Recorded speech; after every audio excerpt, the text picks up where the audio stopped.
Selamat jumpa kembali dalam pertemuan kita, yaitu lanjutan dari pertemuan yang keempat mengenai manajemen waktu. Sebelumnya kita sudah paham apa itu definisi manajemen project. Langsung kita masuk ke pentingnya manajemen waktu dalam project. Kenapa penting manajemen waktu dalam project? Sebelumnya kita sudah mempelajari tentang metodologi atau langkah-langkah untuk manajemen proyek. Salah satu di dalamnya adalah tentang inisiasi, di mana pada tahap ini perlu ada kesepakatan antara si pemberi proyek dengan yang mengerjakan proyek. Salah satu di dalamnya itu adalah tentang kesepakatan berapa lama proyek itu akan selesai.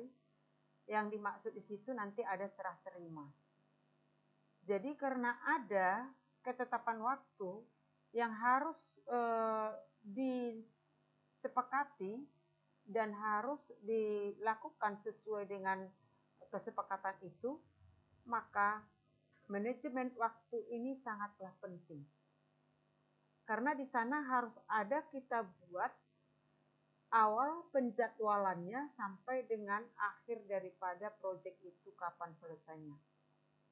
Dan di dalam proses-proses kegiatan yang ada di sana, ada yang dikatakan dengan memanage waktu sesuai dengan kegiatannya, berapa lama dalam satu kegiatan itu diperlukan waktu agar selesai.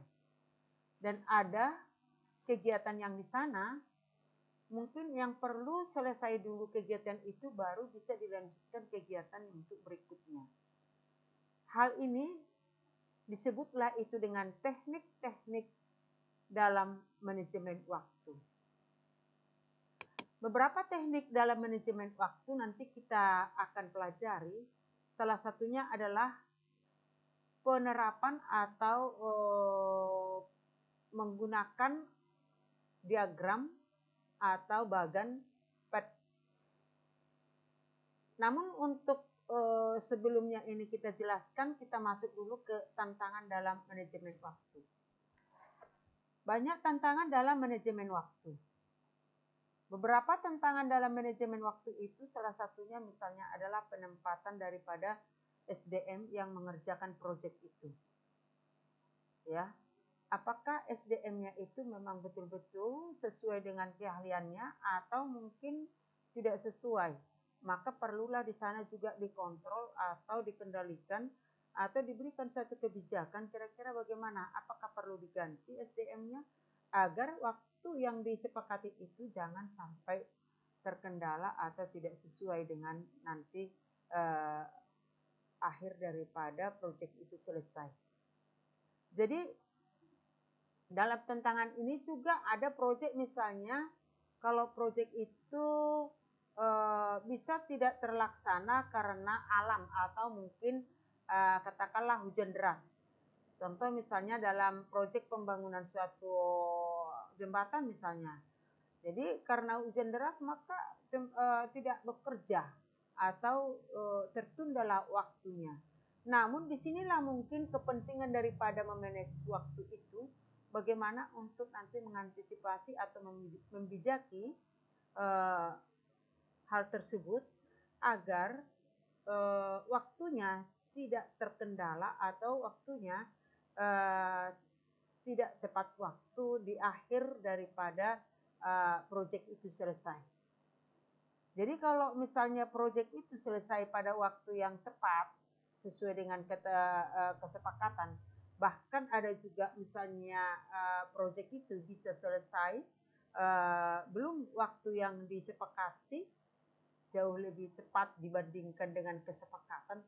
Inilah yang dikatakan dengan praktik manajemen waktu yang sangat baik. Tetapi kalau nanti hasil daripada waktu yang diselesaikan itu tidak sesuai dengan yang sudah disepakati, maka hal ini kurang baguslah praktik manajemen waktunya. Jadi studi kasus ini misalnya kita lihat dalam proyek kalian. Kalian kan sudah membuat proyek yang sudah kita sepakati ya, yang sudah kita buat tugasnya. Jadi pembuatan proyek kalian itu contoh yang KP misalnya proyeknya adalah membuat satu aplikasi X misalnya. Jadi untuk menyelesaikan proyek kalian itu ada waktu yang diberikan batasnya. Artinya KP itu berapa lama gitu. Jadi Anda harus bisa memanage waktunya berdasarkan kegiatan-kegiatan yang sudah kalian lakukan.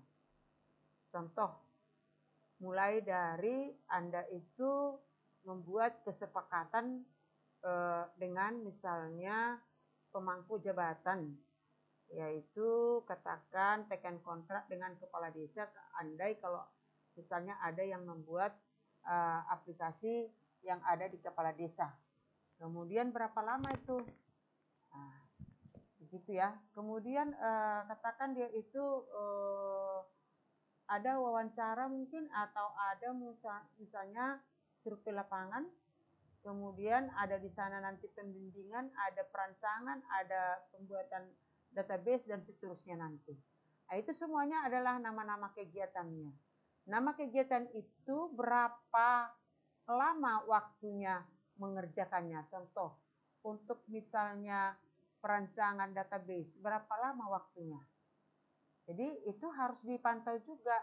Apakah memang ketika mengerjakan itu sudahkah sesuai dengan durasi yang ditentukan, atau misalnya perlu dikendalikan agar yang mengerjakan database itu jangan lambat atau jangan sampai tertunda atau tidak sesuai dengan waktu yang ditentukan.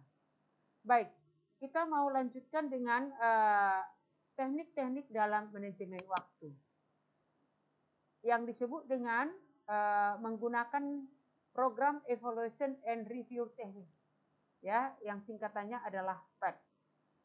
Bagian ini kita perhatikan, ini adalah huruf-huruf ini adalah nama-nama kegiatan yang ada di dalam proyek tersebut. Kemudian ini angka ini adalah waktu yang dibutuhkan untuk menyelesaikan kegiatan tersebut. Contoh kegiatan A diselesaikan misalnya dengan 4 hari atau mungkin 4 minggu tergantung satuannya. Kemudian perhatikan tanda panah ini. Kegiatan B bisa dimulai apabila kegiatan A selesai. Dan kegiatan B, selesai dulu kegiatan B, baru bisa dilanjutkan dengan kegiatan C dengan kegiatan F. Perhatikan kegiatan C dengan kegiatan F bisa sekali jalan dia. Sambil menyelesaikan atau mengerjakan kegiatan F, juga bisa dikerjakan juga kegiatan C. Namun dalam posisi yang seperti ini berarti selesai dulu A baru bisa dimulai B. Selesai B baru bisa dimulai dengan F. Selesai B baru bisa dimulai dengan C. Selesai C baru bisa dimulai dengan D. Nah, itu dan seterusnya. Inilah yang dikatakan dengan bagan part. Dari sini nanti kita dapatkan jalur kritis yang mana yang harus ditempuh agar optimal waktunya. Kan gitu. Nah, dalam hal ini mungkin KP atau project yang kalian selesaikan sekarang boleh kalian buatkan seperti ini bagannya atau diagramnya berdasarkan kegiatan-kegiatan yang yang kalian lakukan dalam project kalian masing-masing. Nah, misalnya tadi membuat aplikasi. Pertama apa yang dilakukan? Kedua apa yang dilakukan? Jadi Anda buatlah dalam tabel nama-nama kegiatan tersebut dan waktu yang dibutuhkan. Setelah itu barulah Anda gambarkan seperti ini. Jadi A ini adalah mewakili kegiatan A. Begitu, ya. Mungkin ini aja yang perlu kita sampaikan dalam pertemuan ini dan saya ucapkan terima kasih.